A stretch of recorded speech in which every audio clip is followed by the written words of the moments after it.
Watch it.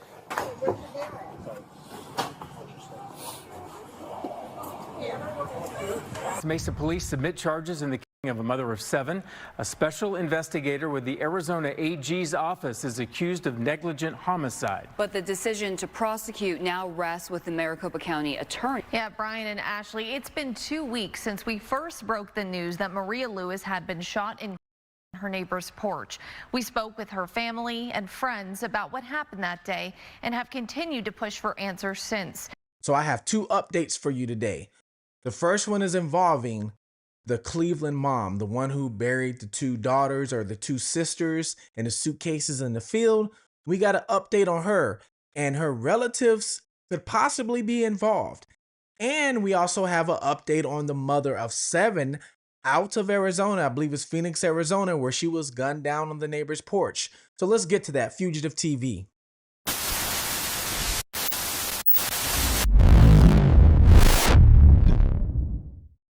Welcome to Fugitive TV, and I am your host, Ray Marcel. Hey, like it says on the hat, and you can find the hat down below or to the side, straight from the Ray Marcel collection. So copy one if you want one.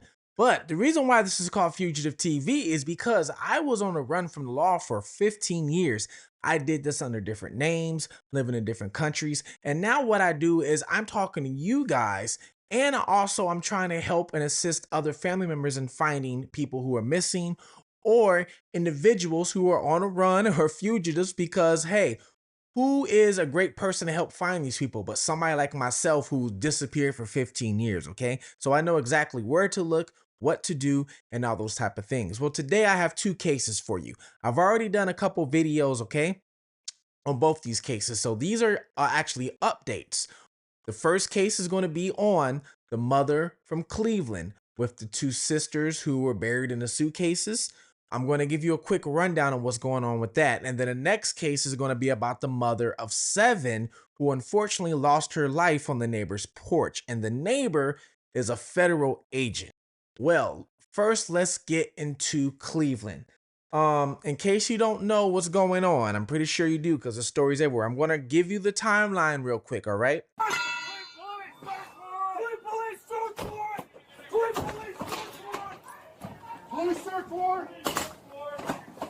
Watch it. Hands up. Come on down, hands up. Come on down, hands up. Come down now, hands up.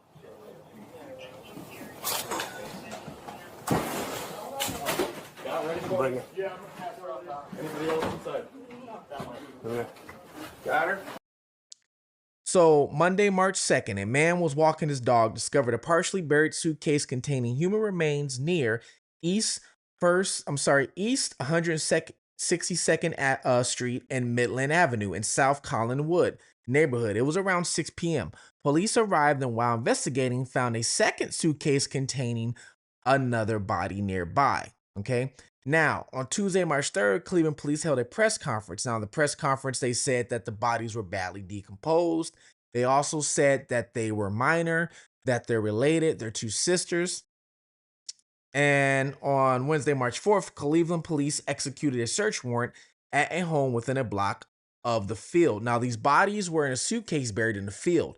The house literally was across the street.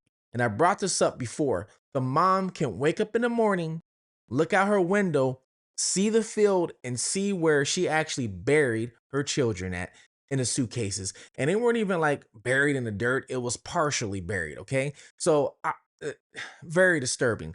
You can wake up in the morning, or anytime you look out the window, see exactly your 2 daughters right there in the field where you buried them, I should say. So they ended up arresting Aaliyah Henderson. I was one of the first people that broke the news of who the mother was. Aaliyah Henderson. Go ahead. You good? Okay. Okay. I got you covered. Just hold on one second. I'm gonna wait for the car to pull in so you don't have to. 1 second. Yeah. Yeah, you're good. I got you.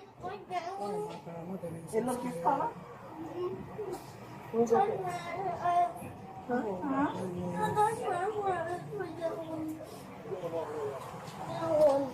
This color? Is it upstairs? We're gonna get it right now. Can you open that door? Yep. Where's your bear at? Sorry. Watch your step.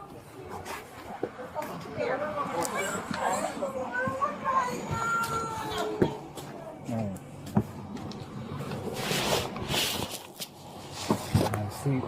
Okay. You good? Yeah, I'm just gonna turn. Aaliyah Henderson was also in a Cleveland newspaper years prior. I believe it was 2019 or 18. She was in a newspaper years prior because she needed some assistance, some financial assistance and assistance with medical care for the kids. And in the news article, it did say that she was prepared to move into a new apartment. Now, I believe this was 2019, I think it was, the news article said. Well, after doing research and finding everything else, that apartment she moved into, she got evicted from.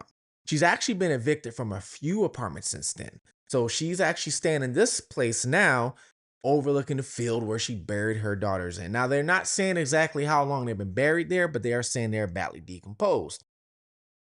So she was charged with 2 counts of aggravated murder, unaliving.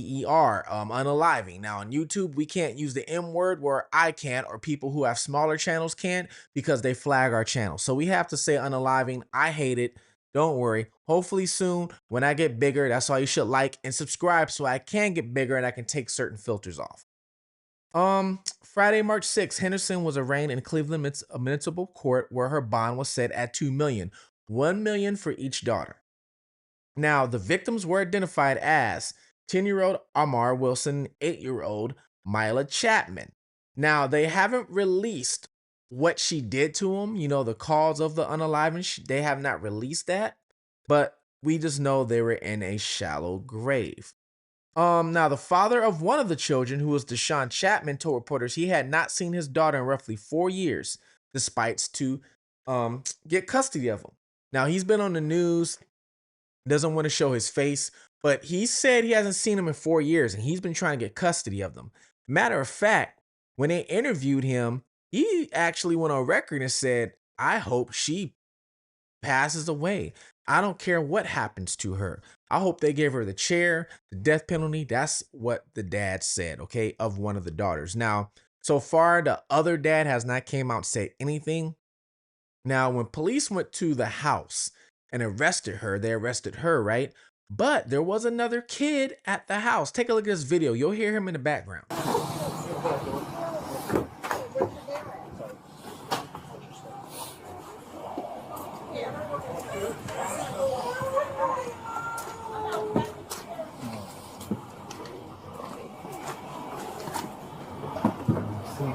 Okay. You good? Yeah. Okay. So listen, okay? The types of crime including police, all right?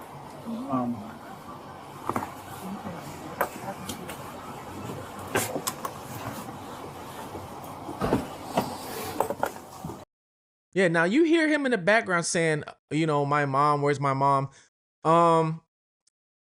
He is in pretty much protective custody. He's in child services right now. He's not with any family members.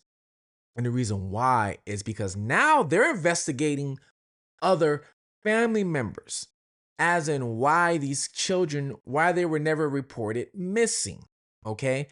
Now, in that article I brought up in my prior video, the newspaper clipping I just told you about that she's in trying to get help, the mom is actually in the picture with her mom, okay?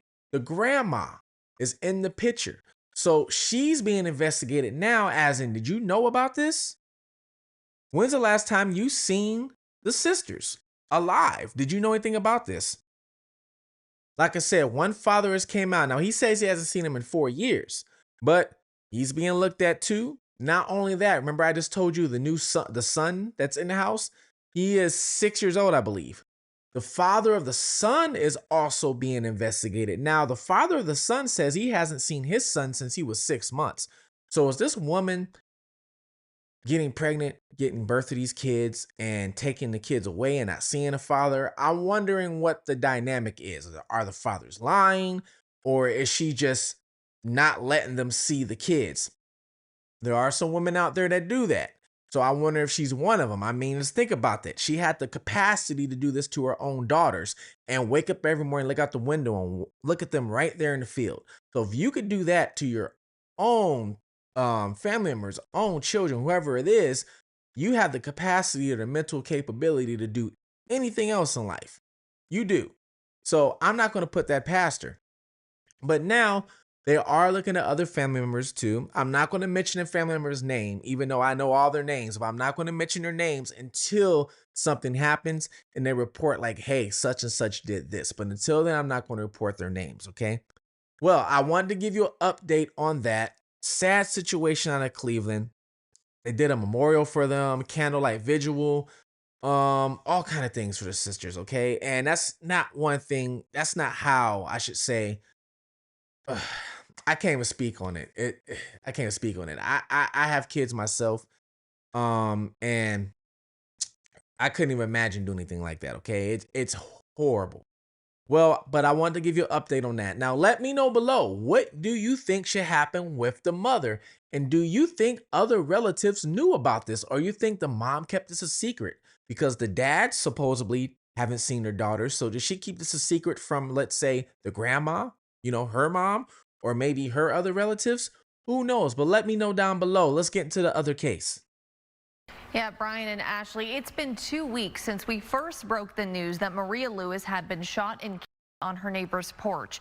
We spoke with her family and friends about what happened that day and have continued to push for answers since. Yesterday, internal documents from the Attorney General's office painted a picture of what Mesa Police says led up to the shooting.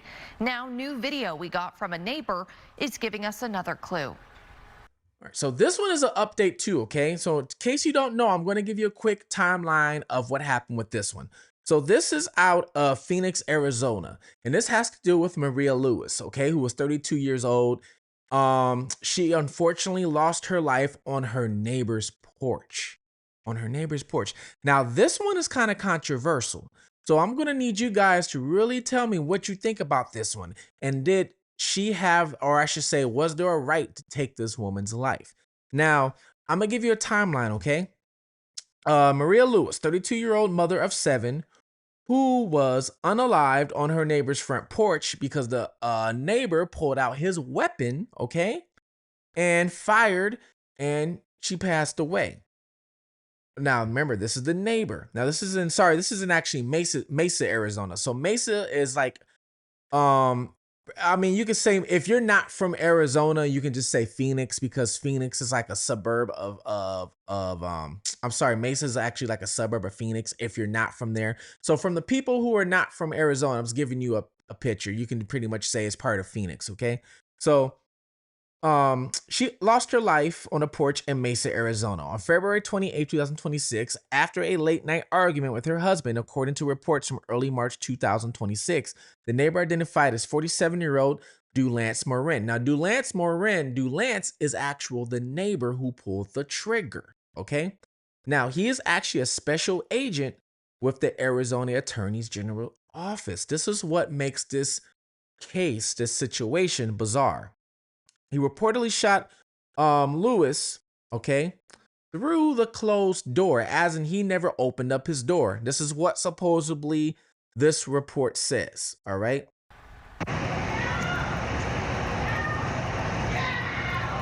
When a neighbor in Maria Lewis's neighborhood recorded these sounds on February 28th, he never imagined it'd end up as evidence in a fatal shooting. Internal documents from the Attorney General's office reveal a timeline from Mesa Police on what led up to Lewis's death that night. They say Lewis got home from work around 2 a.m. Her husband told investigators she smelled like alcohol.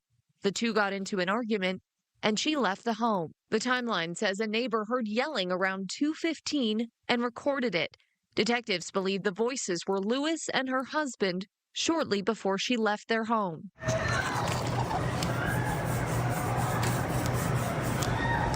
A neighbor gave police this video. You can hear what sounds like a man and woman screaming, which carries on for 40 seconds. The neighbor told us at the time he thought it was just neighbors making strange noises. But after seeing Fox 10's reporting the next day, he realized it was something else. Now, police have recommended charges of negligent homicide. That's what police are recommending, okay? Now, here's a timeline. Maria Lewis allegedly, and now this is February 28th, okay? Now, she gets into a fight with her husband. Now, the fight with her husband, supposedly the fight was because she came back home smelling like alcohol, smelling like liquor. They got into a fight, and she left at 2-something in the morning. After 2 a.m., Lewis, described as a night owl who often went on walks, ends up at the doorstep of her neighbor's house. The neighbor was Dulance Morin. 2:40, Morin's family is woken up by aggressive banging and screaming at their front door. All right. According to a memo detailing Morin's incident, he warned the person outside he was armed. So he told them, hey, I'm armed. Leave my front door. And he heard a response that the person was also armed. So supposedly she said she's armed too. Now, Dulance's kid is going on record saying that he heard her say she's armed as well. Morin reported his weapon went off, calling it an accident. Now, you have a federal agent here. If he's a federal agent, first of all, why is your gun going off on accident? Shouldn't you have better training? That's my first question. Claimed he did not know who was outside. So he claims that he did not know she was outside. Mesa police responded to a welfare check call and discovered Maria Lewis on the porch. She already lost her life from the wound. Okay. Now, the suspect, Dulance Morin, a special agent with the Attorney General's office, was placed on administrative leave. So he has been placed on leave. Police found no visible damage to the exterior of the door. Okay, which is weird. Though the home had 4 Ring cameras, there is no video of the actual incident. Mesa police submitted a recommendation for negligent homicide against Morin to the Maricopa County Attorney's Office. Defensive claims reports indicate the investigator for AG's office initially described the incident as self-defense. Okay? So, around 2:45 a.m., about 25 minutes after that video was taken, Morin's wife called 911 after the family woke up to banging and yelling at their door. About 30 minutes later, Lewis was pronounced dead from a wound. Mesa police is recommending a negligent homicide charge. So now it's up to the county attorney's office to decide what happens. But criminal defense attorney Ben Taylor believes the case faces a steep uphill battle for prosecutors due to Arizona's self-defense statutes. You have a woman who's knocking on the door late at night. They're inside their home. Your home is your castle. Under Arizona law, you have a right to defend yourself and your family if you believe that, you're being threatened. Just in case you missed some of that, she was knocking on the door at like 2-something in the morning, past 2. Woke the family up. On his side, he says he came to the door, said he has a weapon. He's claiming she yelled back she's got a weapon too. He's saying his weapon accidentally went off, claiming he shot through the door while it accidentally went off. Police are saying there's no damage to the front door, so how did it go through the front door and hit her? Meaning that he had to actually open up the door and do it. She's his neighbor. I looked it up. They've been neighbors for a while. So I'm pretty sure he knows who she is. All right? I'm pretty sure she's not a stranger if they're neighbors. I mean, I'm literally right next door. All right? There's Ring cameras at his house. But allegedly, there's no video of the Ring camera. No video. Okay? He is a special agent. So you would think special agents get special training. Why is it called special agent? You would think he would get special training to use his weapon, right? Well, I guess wrong because it accidentally went off, is what he's saying. Now, there's a big argument over he has the right of self-defense in the castle law to protect his castle or his home if she had a weapon. As far as I know, she didn't have nothing on her, okay? Now, she says she had one. Another thing I'm going to point out is he had a Ring camera. So why couldn't he look through the app on his phone? Isn't that the reason why we have Ring cameras, people? So you mean to tell me he didn't look at his phone and see who it is and say, Maria, go home? This is what makes this odd. You guys let me know. What would have done if you were in his shoes? If you were in his shoes, what would you would have done? Okay? Your door is locked. She's banging. Supposedly, she's saying, I got a weapon. And if you got a Ring camera, you might be able to look to see if she's got a weapon. Was he right for doing what he did, or should he have been more cautious? Okay?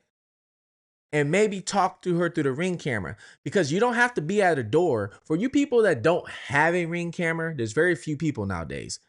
Okay? You can talk through the Ring camera on your phone. Okay? So you could be in the back of the house, in the closet if you want to, talking through the Ring camera, video, okay? They can't see you, but you can see them talking through them. And you can be like, hey, neighbor, I can see you. I see you. So, what do you need? Go back home, whatever it is. But no, I guess he's talking through the door, which is, I don't know. But you guys let me know below. What do you think should happen with him? Did he have a right to defend his castle? Did he have a right to defend his home? And, well, he says shoot through the door, but remember, there's no damage. So if there's no damage to the door, that means he had to open it up, fire, and then close it again. Now, police said when they arrived, they did arrive to him with his hands up, and he, I guess, was remorseful with tears in his eyes. I don't know if that means anything, but I figure I'll let you guys know that because a lot of media is not saying that. So let me know what you think, okay, about these two cases. And please, like, subscribe, comment below what city, state, country you are watching the channel from, Fugitive TV, because I try and interact with everybody. And sometimes the comments might get out of hand and I can't, unfortunately. But please let me know what you think, okay? And also subscribe to the membership, because I got a membership video coming tomorrow, actually, with some updates on some other cases, all right? So my memberships, what I usually do with my membership videos is I will report the case, but then if there's updates like court dates or the suspect got caught, is going to court, then that's what the membership videos are for, okay? So Fugitive TV, thank you. Like, subscribe. We are at pretty much 25,000 subscribers in the last 9 months, all because of you guys. Thank you so much. Please take care of one another. Look out at your surroundings. Look out for your surroundings. All right? Fugitive TV, I'm out.